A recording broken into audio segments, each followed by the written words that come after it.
Chceš začať s margin obchodovaním kryptomien? Najskôr si vytvor účet na OKX, stačí pár kliknutí a môžeš byť pripravený na trh. Pri obchodovaní na páku je dôležité rozumieť pojmu funding rate.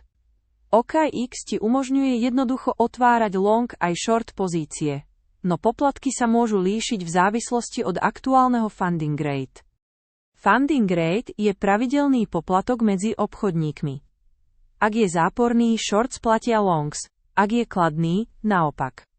Sleduj ho v obchodnej sekcii OKX pred otvorením pozície. Na grafe OKX máš funding rate prehľadne zobrazený priamo vedľa trhu. Skús si napríklad pozrieť BTC/USDT a sleduj, ktorá strana trhu aktuálne platí poplatky. Chceš ešte lepšie podmienky? Použij môj referál kód pod videom a získaš minus 20% zľavu na poplatky pri obchodovaní na OKX. Tak obchoduj chytro, funding rate je tvoj priateľ, nie nepriateľ.